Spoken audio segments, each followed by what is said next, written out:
നമസ്കാരം. മാനസിക രോഗങ്ങളിൽ വെച്ച് ഏറ്റവും സങ്കീർണമായ രോഗാവസ്ഥകളിലൊന്നാണ് സ്കിസോഫ്രീനിയ. സ്കിസോഫ്രീനിയ എന്ന രോഗാവസ്ഥയെക്കുറിച്ചാണ് ഇന്ന് നമ്മൾ കേൾക്കാൻ പോകുന്നത്. ഒരു വ്യക്തിയുടെ ചിന്തയെയും സ്വഭാവത്തെയും വികാരങ്ങളെയും ബുദ്ധിയെയും ബാധിക്കുന്ന രോഗാവസ്ഥയാണിത്.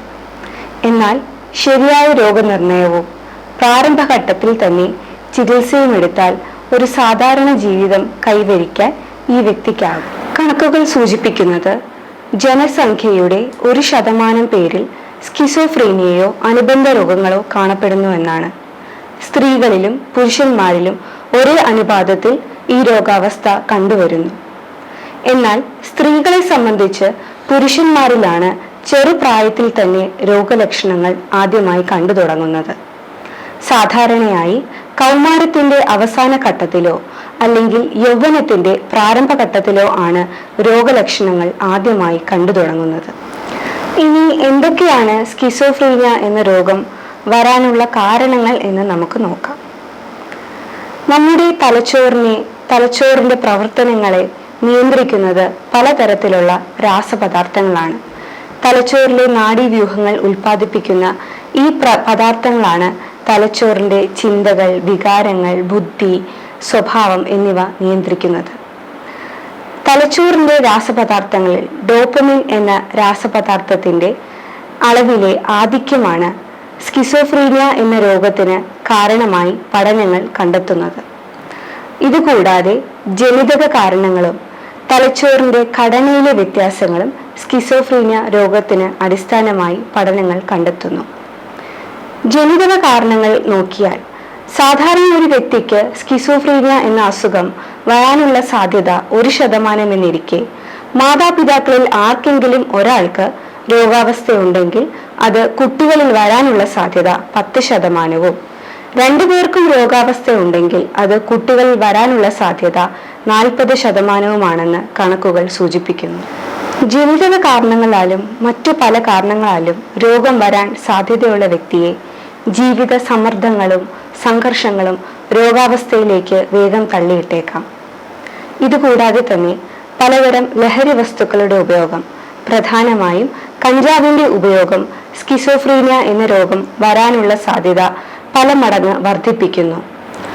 രോഗാവസ്ഥയിലുള്ള വ്യക്തിക്ക് പലപ്പോഴും തൻ്റെ സ്വഭാവത്തിലെ അസ്വാഭാവികതകളെ തിരിച്ചറിയാൻ സാധിക്കുന്നില്ല. തൻ്റെ ശാരീരിക ഘടനയെക്കുറിച്ചും മാനസിക നിലയെക്കുറിച്ചുമുള്ള ഉൾക്കാഴ്ച അയാൾക്ക് നഷ്ടപ്പെടുന്നു. ഇനി എന്തൊക്കെയാണ് സ്കിസോഫ്രീനിയ എന്ന രോഗത്തിന്റെ ലക്ഷണങ്ങൾ എന്ന് നമുക്ക് നോക്കാം. പ്രധാനമായും സ്കിസോഫ്രീനിയ രോഗത്തിന്റെ ലക്ഷണങ്ങളെ 3ആയി തരംതിരിക്കാം. 1. പോസിറ്റീവ് സിംറ്റംസ് അഥവാ അധിക ലക്ഷണങ്ങൾ. 2. നെഗറ്റീവ് സിംറ്റംസ് അല്ലെങ്കിൽ ഋണാത്മക ലക്ഷണങ്ങൾ. 3. കൊഗ്നിറ്റീവ് സിംറ്റംസ് അല്ലെങ്കിൽ ഭൗതിക ലക്ഷണങ്ങൾ. ഇനി പോസിറ്റീവ് സിംറ്റംസ് അഥവാ അധിക ലക്ഷണങ്ങൾ എന്തൊക്കെയാണെന്ന് നോക്കാം.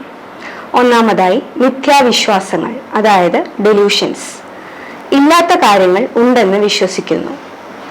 തൻ്റെ യുക്തിക്കോ സാമാന്യ ബുദ്ധിക്കോ നിരക്കാത്ത, സംസ്കാരത്തിന് യോജിക്കാത്ത തരത്തിലുള്ള വിശ്വാസങ്ങൾ അയാൾ മുറുകെ പിടിക്കുന്നു. അതിനെതിരായി എന്തു തന്നെ തെളിവുകൾ നിരത്തിയാലും തൻ്റെ വിശ്വാസത്തിൽ അയാൾ അടിയുറച്ചു നിൽക്കുന്നു. ഇതിന് കുറെ ഉദാഹരണങ്ങളുണ്ട്.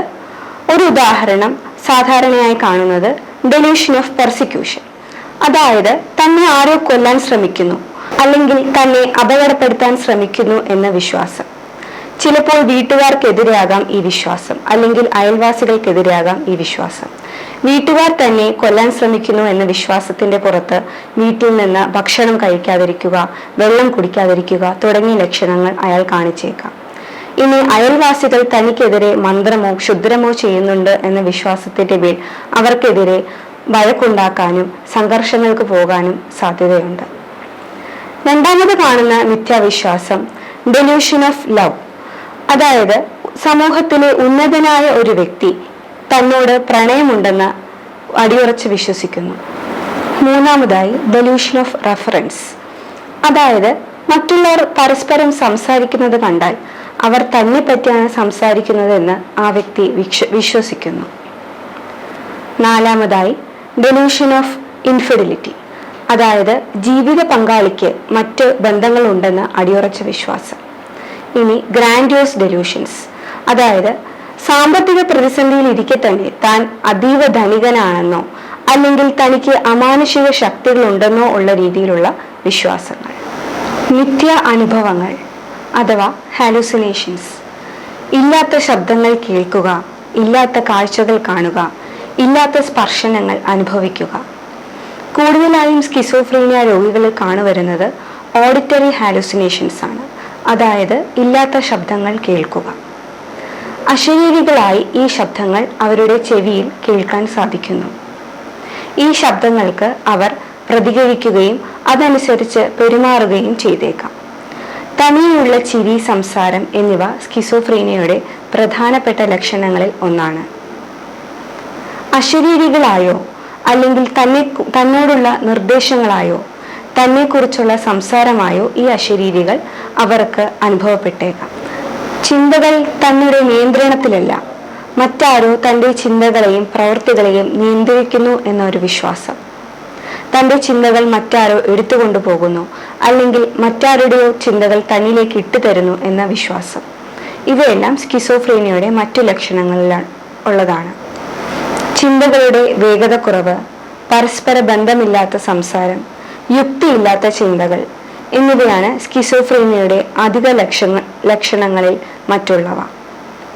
ഇനി ദിനചര്യകൾ കൃത്യമായി നിർവഹിക്കാൻ കഴിയാതെ വരുന്ന ഒരവസ്ഥ, പല്ല് തേക്കുക, കുളിക്കുക, വസ്ത്രം മാറുക തുടങ്ങിയ ശുചീകരണ പ്രവൃത്തികളിലെല്ലാം നീരസം കാണിക്കുക, ഇവയും മറ്റൊരു ലക്ഷണമാണ്.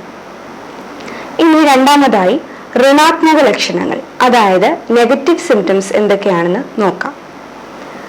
ആളുകളോട് ഇടപഴകാതിരിക്കുക, സമൂഹത്തിൽ നിന്ന് വിട്ടുനിൽക്കുക, വികാരശൂന്യത, വികാരം പ്രകടിപ്പിക്കാതിരിക്കുക എന്നിവയൊക്കെയാണ് നെഗറ്റീവ് സിംറ്റംസിൽ പ്രധാനമായും കണ്ടുവരുന്നത്. മൂന്നാമതായി ഭൗതിക ലക്ഷണങ്ങൾ അഥവാ കോഗ്നിറ്റീവ് സിംറ്റംസ്, കാര്യങ്ങൾ ആസൂത്രിതമായി ചെയ്യാനോ ചിന്തിക്കാനോ കഴിയാത്ത അവസ്ഥ. രോഗദൈർഘ്യം കൂടുന്തോറും ഭൗതിക ലക്ഷണങ്ങൾ കൂടി വരുന്നു. അവസാന ഘട്ടത്തിൽ മറവി രോഗത്തിന്റെ ലക്ഷണങ്ങളും ഈ രോഗികളിൽ പ്രകടമായേക്കാം. സ്കിസോഫ്രീനിയ രോഗികളിൽ ആത്മഹത്യാ ചിന്തകളും ഉണ്ടായേക്കാം. പലപ്പോഴും മിഥ്യാവിശ്വാസങ്ങളുടെ അടിസ്ഥാനത്തിലാകാം ഇത്തരം ചിന്തകൾ ഉത്ഭവിക്കുന്നത്. ഈ രോഗികളിൽ ആക്രമണ പ്രവണതയും ഉണ്ടായേക്കാം. തൻ്റെ വിശ്വാസങ്ങളെ ആരെങ്കിലും വെല്ലുവിളിച്ചാൽ രോഗി ആക്രമാസക്തനായേക്കാം. എന്നാൽ രോഗത്തിന്റെ പ്രാരംഭഘട്ടത്തിൽ ഈ ലക്ഷണങ്ങളെല്ലാം കാണണമെന്നില്ല. അകാരണമായ പേടി, പരസ്പര ബന്ധമില്ലാത്ത യുക്തിപരമല്ലാത്ത സംസാരം, യുക്തിപരമല്ലാത്ത രീതിയിലുള്ള ചിന്തകൾ, പെരുമാറ്റത്തിലെ വ്യത്യാസം എന്നിവയാകാം പ്രാരംഭഘട്ടത്തിൽ രോഗി കാണിക്കുന്ന ലക്ഷണങ്ങൾ.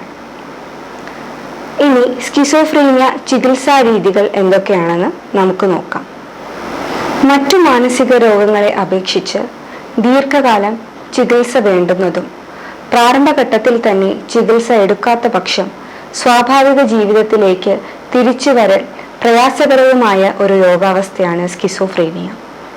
പ്രധാനമായും ആന്റിസൈക്കോട്ടിക് വിഭാഗത്തിൽപ്പെടുന്ന മരുന്നുകളാണ് സ്കിസോഫ്രീനിയ രോഗങ്ങൾക്ക് കൊടുക്കാറുള്ളത്. എല്ലാ മരുന്നുകളും പോലെയും ആന്റിസൈക്കോട്ടിക് വിഭാഗത്തിൽപ്പെടുന്ന മരുന്നുകൾക്കും പലതരം പാർശ്വഫലങ്ങളുണ്ട്. എന്നാൽ പുതുതായി ഇൻട്രൊഡ്യൂസ് ചെയ്ത സെക്കൻഡ് ജനറേഷൻ ആന്റിസൈക്കോട്ടിക് വിഭാഗത്തിൽപ്പെടുന്ന മരുന്നുകൾക്ക് താരതമ്യേന പാർശ്വഫലങ്ങൾ കുറവായിട്ടാണ് പഠനങ്ങളിൽ കണ്ടിട്ടുള്ളത്. വിറയൽ, പേശികളിലെ പിരിമുറുക്കം, അമിത ഉറക്കം തുടങ്ങിയ ലക്ഷണങ്ങൾ കണ്ടു തുടങ്ങിയാൽ മരുന്ന് സ്വമേധയാ നിർത്താതെ ഡോക്ടറെ കാണിച്ച് അതിനാവശ്യമായ ചികിത്സ എടുക്കേണ്ടതുണ്ട്. ഈ ഒരു ഘട്ടത്തിൽ മരുന്ന് സ്വമേധയാ നിർത്തുകയും ചികിത്സ എടുക്കാതെയും ഇരിക്കുന്ന പക്ഷം രോഗത്തിന്റെ ലക്ഷണങ്ങൾ വർദ്ധിക്കുകയും ഭാവിയിൽ മരുന്നിനോടുള്ള പ്രതികരണം കുറയുകയും ചെയ്തേക്കാം. ഇനി രോഗിക്ക് ആത്മഹത്യാ പ്രവണത, ആക്രമണ സ്വഭാവം, പോഷകക്കുറവ്, നിർജ്ജലീകരണം അല്ലെങ്കിൽ മറ്റു ശാരീരിക അസ്വാസ്ഥ്യങ്ങൾ ഉണ്ടെങ്കിൽ കിടത്തി ചികിത്സ പലപ്പോഴും അനിവാര്യമായി വന്നേക്കാം. കൃത്യമായി മരുന്നുകൾ കഴിച്ച് രോഗിക്ക് തൻ്റെ രോഗത്തെപ്പറ്റി ഒരു ഉൾക്കാഴ്ച ഉണ്ടായ ശേഷം മറ്റു മനഃശാസ്ത്ര ചികിത്സകൾ ഫലപ്രദമായേക്കാം. സ്കിസോഫ്രീനിയയുടെ വൈകാരിക ഭൗതിക ലക്ഷണങ്ങളെ വേണ്ടവിധം കൈകാര്യം ചെയ്യാൻ ഈ മനഃശാസ്ത്ര ചികിത്സകൾ ഉപകാരപ്രദമായേക്കാം. ഇനി സ്കിസോഫ്രീനിയ രോഗികളും സഹായികളും ശ്രദ്ധിക്കേണ്ട കാര്യങ്ങൾ. രോഗത്തിന്റെ പ്രാരംഭഘട്ടത്തിൽ തന്നെ ചികിത്സ തേടുക. ഡോക്ടറുടെ നിർദ്ദേശപ്രകാരം കൃത്യമായ അളവിൽ കൃത്യസമയത്ത് മരുന്ന് കഴിക്കുക. പാർശ്വഫലങ്ങൾ ഉണ്ടാകുന്നുണ്ടെങ്കിൽ അത് കാരണം മരുന്ന് സ്വമേധയാ നിർത്താതെ ഡോക്ടറെ കാണിച്ച് വേണ്ട ചികിത്സ നേടുക. ലഹരി വസ്തുക്കൾ പൂർണ്ണമായും ഒഴിവാക്കുക. മദ്യം, പുകവലി, കഞ്ചാവ് തുടങ്ങിയ ലഹരി വസ്തുക്കൾ ചികിത്സയെ പ്രതികൂലമായി ബാധിക്കുന്നു. ചിട്ടയായ ദിനചര്യകൾ ശീലിക്കുക. മുഖ്യമായും മറ്റേതൊരു രോഗാവസ്ഥയും പോലെ ഗുരുതരമായ ഒരു രോഗമാണിതെന്ന് മനസ്സിലാക്കി രോഗിയെ ഒറ്റപ്പെടുത്താതെ അവരുടെ കൂടെ നിന്ന് ഈ രോഗം തരണം ചെയ്യാൻ അവരെ സഹായിക്കുക.